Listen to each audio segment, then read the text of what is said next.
ನಮಸ್ಕಾರ.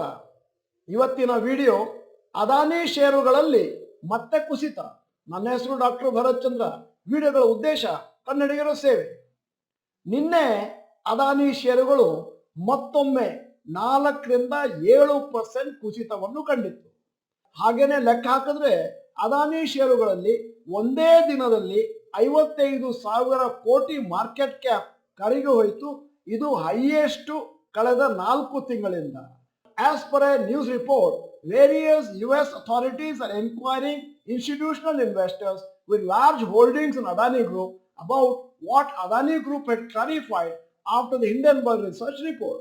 ಅಂದ್ರೆ Hindenburg report ಆದ್ಮೇಲೆ ನೀವೆಲ್ಲ ಮುಂಚೆ ತಗೊಂಡಿದ್ರಲ್ಲ, ಅದರ ಬಗ್ಗೆ ಒಂದಷ್ಟು ಎಕ್ಸ್ಪ್ಲನೇಷನ್ ಕೊಡಿ. ಯಾಕಂದ್ರೆ ಏನಾದ್ರೂ ರಾಂಗ್ ಡೂಯಿಂಗ್ ಆಗಿದೆಯಾ? US regulator also is inquiring using offshore shell ಕಂಪನಿಯಿಂದ ಆ ಶೇರನ್ನು ಏನಾದ್ರು ಮ್ಯಾನಿಪುಲೇಷನ್ ಮಾಡಿರ್ಬೋದು. ಈ ಎನ್ಕ್ವೈರಿಗೆ ರಿಸಲ್ಟ್ ಬರಲಿಕ್ಕೆ ಹಲವಾರು ತಿಂಗಳುಗಳಾಗ್ಬೋದು. ಆದರೆ ನಿನ್ನೆ ಇದು ಶಾರ್ಟ್ ಟರ್ಮ್ ರಿಯಾಕ್ಷನ್ ಅಂತಹ ಒಂದು ರಿಪೋರ್ಟ್ ಬಂದದ್ದಕ್ಕೆ ನಾವು ನೋಡಿದ ಹಾಗೆ ಹಲವಾರು ತಿಂಗಳುಗಳಿಂದ ಅದಾನಿ ಷೇರುಗಳು ಆವಾಗ ಇಂಥ ನ್ಯೂಸ್ ರಿಪೋರ್ಟಿಗೆ ಒಳಗಾಗಿ ಮೇಲೆ ಕೆಳಗೆ ಹೋಗ್ತವೆ ಟೆಂಪರರಿ.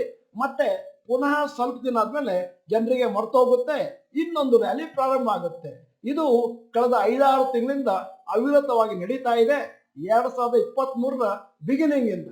ಕೆಲವು ಸತಿ ನಮಗನ್ಸುತ್ತೆ ಮತ್ತು ಇತರ ಪರಿಣಿತರು ಕೂಡ ಹೂ ಅಂತಾರೆ.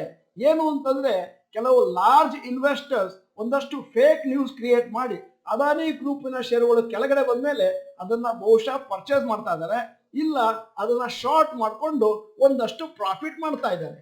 ಸೇಬಿ ಕೂಡ ಅದಾನಿ ಗ್ರೂಪಿನ ಮೇಲೆ ಹಿಂಡೆನ್ಬರ್ಗ್ ರಿಪೋರ್ಟ್ ಬಂದ್ಮೇಲೆ ಒಂದಷ್ಟು ಇನ್ವೆಸ್ಟಿಗೇಷನ್ ಸ್ಟಾರ್ಟ್ ಮಾಡಿದ್ದಾರೆ ಮತ್ತು ಸುಪ್ರೀಂ ಕೋರ್ಟ್ ಹೇಳಿದ್ದಾರೆ ಇನ್ನೊಂದು 6 ತಿಂಗಳಾಗ್ಬೋದು ಈ ರಿಸಲ್ಟ್ ಬಂದು ನಿಮಗೆ ತಲುಪಲಿಕ್ಕೋಸ್ಕರ.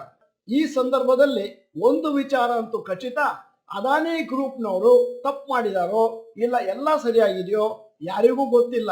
ಮ್ಯಾನಿಪುಲೇಷನ್ ಮಾಡಿದಾರೋ ಅಲ್ವೋ ಅದು ಗೊತ್ತಿಲ್ಲ.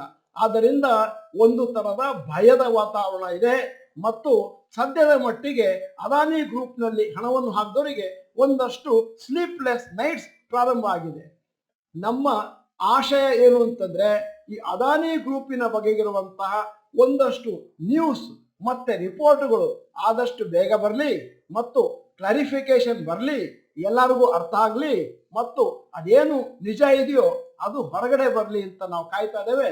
ಯಾಕಂದ್ರೆ ಬಹಳಷ್ಟು ಜನ ಈ ಒಂದು ವಾಲಟಾಲಿಟಿನ ತಡ್ಕೊಳ್ಳಿಕ್ಕಾಗದೇನೆ ಮಾರುಕಟ್ಟೆಯಲ್ಲಿ ಕಷ್ಟಪಡ್ತಾ ಇದ್ದಾರೆ. ಈ ವಿಡಿಯೋದ ಕೊನೆಯಲ್ಲಿ ಒಂದು ಇಂಟ್ರೆಸ್ಟಿಂಗ್ ಪ್ರಶ್ನೆ ಕೇಳ್ತಾ ಇದ್ದೇನೆ. ನಿಮ್ಮ ಮುಂದೆ 2 ಸನ್ನಿವೇಶ ಇದೆ. ಒಂದು 15% per annum with low uncertainty and tension, 15% continuous ಆಗಿ ಬರುವಂತ ಒಂದು ಶೇರ್ ಇದೆ. ಇನ್ನೊಂದು 20% ರಿಟರ್ನ್ಸ್ ಕೊಡುತ್ತೆ, ಆದರೆ ಬೇಕಾದಷ್ಟು ಅನ್ಸರ್ಟನಿಟಿ ಮತ್ತು ಟೆನ್ಷನ್ ಇರುತ್ತೆ. ಇದರಲ್ಲಿ ಯಾವುದನ್ನು ಆರಿಸ್ಕೊಳ್ತೀರಿ ಅಂತ ಎ ಅಥವಾ ಬಿ ಅಂತ ನೀವು ನಮ್ಮ ಚಾಟ್ ಬಾಕ್ಸ್ ನಲ್ಲಿ ಟೈಪ್ ಮಾಡಿ. ನೀವು ಡಾಕ್ಟರ್ ಭರತ್ ಚಂದ್ರ ಇನ್ಸ್ಟಿಟ್ಯೂಟ್ ಕನ್ನಡ ಚಾನೆಲ್ ಮೆಂಬರ್ ಅಲ್ಲ ಅಂತಂದ್ರೆ ಇದೀಗ ಸಮಯ. ಸಬ್ಸ್ಕ್ರಿಪ್ಷನ್ ಬಟನ್ ಬೆಲ್ ಐಕಾನ್ ಒತ್ತಿ. ವಿಡಿಯೋ ಚೆನ್ನಾಗಿದ್ರೆ ಲೈಕ್ ಬಟನ್ ಒತ್ತುವುದನ್ನು ಮರಿಬೇಡಿ. ವಿಡಿಯೋನ ನಿಮ್ಮ ಎಲ್ಲಾ ಸ್ನೇಹಿತರಿಗೂ ಕಳಿಸ್ಕೊಡಿ. ಈ ವಿಡಿಯೋನ ಸಂಪೂರ್ಣವಾಗಿ ನೋಡಿದ್ದಕ್ಕೆ ಧನ್ಯವಾದಗಳು. ನಮಸ್ಕಾರ.